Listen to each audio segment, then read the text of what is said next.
भगवते वासुदेवाय। ओम नमो भगवते वासुदेवाय।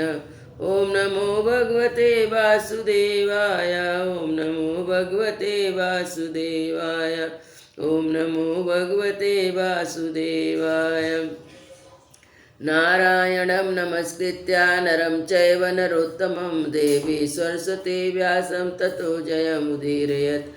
नष्टप्रायेषु अभद्रेषु नित्यं भागवतसेवया भगवते उत्तमश्लोके भक्तिर्भवति नष्टिकीं।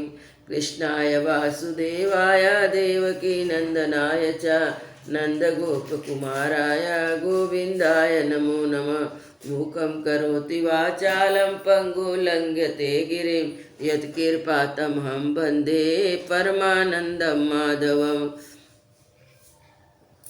श्रीमद्भागवत महापुराण चतुस्कंद। बंदीजन द्वारा महाराज पृथु की स्तुति। मैत्रेय जी कहते हैं, महाराज पृथु ने जब इस प्रकार कहा तब उनके वचनामृत का आस्वादन करके सूद आदि गायक लोग बड़े प्रसन्न हुए। फिर वे मुनियों की प्रेरणा से उनकी इस प्रकार स्तुति करने लगे। आप साक्षात देव प्रवर श्री नारायण ही हैं, जो आपने माया से अवतीर्ण हुए हैं।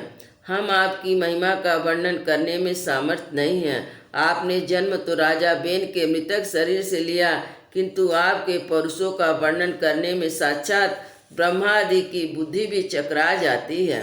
तथापि आपके कथा अमृत के आस्वादन में आदर बुद्धि रखकर मुनियों के उपदेशों के अनुसार उन्हीं की प्रेरणा से हम आपके परम प्रशंसनीय कर्मों का कुछ विस्तार करना चाहते हैं। आप साक्षात श्री हरि के कलावतार हैं और आपकी कीर्ति बड़ी उदार है। ये धर्मधारियों में श्रेष्ठ महाराज पृथु लोक को धर्म में प्रवृत्त करके धर्म मर्यादा की रक्षा करेंगे तथा उनके विरोधियों को दंड देंगे। ये अकेले ही समय समय पर प्रजा के पालन पोषण और अनुरंजन आदि कार्य के अनुसार अपने शरीर में भिन्न भिन्न लोकपालों की मूर्ति को धारण करेंगे तथा यज्ञ आदि के प्रचार द्वारा स्वर्ग लोक और विष्टि की व्याख्या द्वारा भूलोक दोनों का ही साधन करेंगे। सूर्य के समान अलौकिक महिमावंत प्रतापवान और समदर्शी होंगे। जिस प्रकार सूर्य देवता 8 महीने तपते रहकर जल खींचता है और वर्षा ऋतु में से उड़ेल देते हैं, उसी प्रकार एक कर आदि के द्वारा कभी धन संचय करेंगे और कभी उसका प्रजा के हित के लिए व्यय कर डालेंगे। ये बड़े दयालु होंगे। यदि कभी कोई दीनहीन पुरुष इनके मस्तक पर पैर भी रख दे तो भी ये पृथ्वी के समान उसके इस अनुचित व्यवहार को सदा सहन करेंगे। कभी वर्षा न होगी और प्रजा के प्राण संकट में पड़ जाएंगे तो ये राजवेशधारी श्रीहरि इंद्र की भांति जल वर्षा कर अनायास उसकी रक्षा करेंगे। ये अपने अमृतमय मुख चंद्र की मनोहर मुस्कान और प्रेम भरी चितवन से संपूर्ण लोक को आनंद मग्न कर देंगे। इनकी गति को कोई समझ ना सके, इसके कारण वे गुप्त होंगे तथा इन्हें संपन्न करने का ढंग भी बहुत गंभीर होगा। इनका धन सदा सुरक्षित रहेगा। ये अत्यंत महत्व और गुणों के एकमात्र आश्रय होंगे। इस प्रकार मनस्वी पृथ्वी साक्षात वरुण के ही समान होंगे। महाराज पृथु बेन रूपी अरणी के मंथन से प्रकट हुई अग्नि के समान है। शत्रुओं के लिए अत्यंत दुर्धर्ष और दुस्साह होंगे। ये उनके समीप रहने पर भी सेना आदि सुरक्षित रहने के कारण बहुत दूर रहने वालों से होंगे।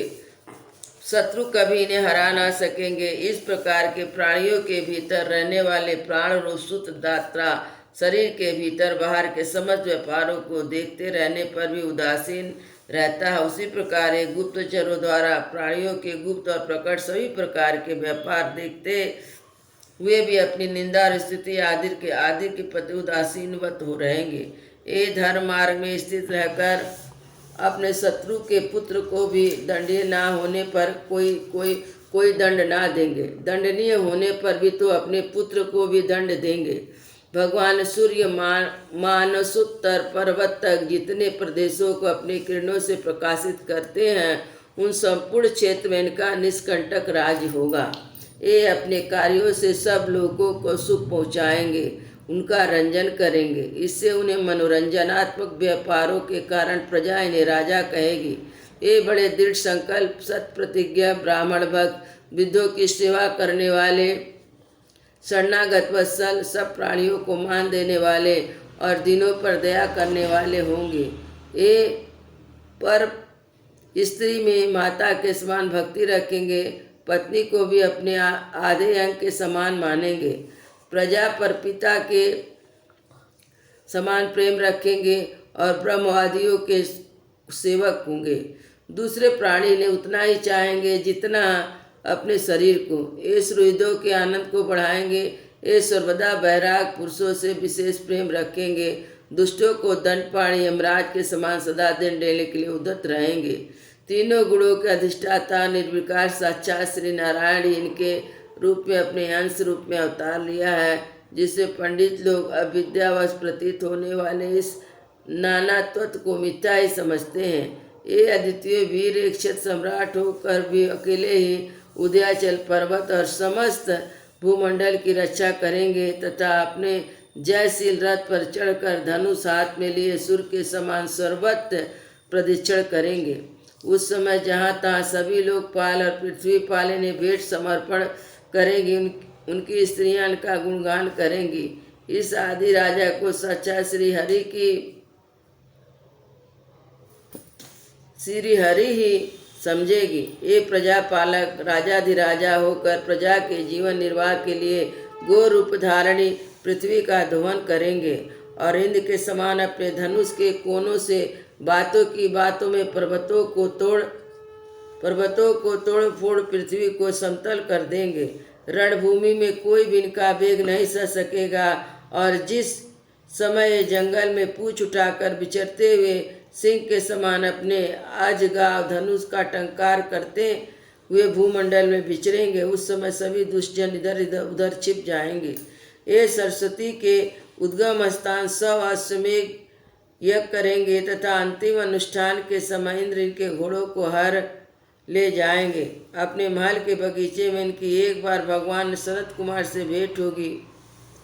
अकेले उनकी भक्ति पूर्वक सेवा करके निर्मल ज्ञान को प्राप्त करेंगे, जिससे परब्रह्म की प्राप्ति होगी। इस प्रकार जब इनके पराक्रम जनता के सामने आ जाएंगे, तब वे महापराक्रमी महाराज जहाँ तहाँ अपने चरित्र की चर्चा सुनेंगे। इनकी आज्ञा का विरोध कोई भी ना कर सकेगा। सारी दिशाओं को जीतकर अपने तेज से प्रजा के क्लेश रूपी कांटों को निकालकर संपूर्ण भूमंडल के शासक होंगे। उस समय देवता असुर भी इनके विपुल प्रभाव का वर्णन करेंगे। सियावर रामचंद्र की जय।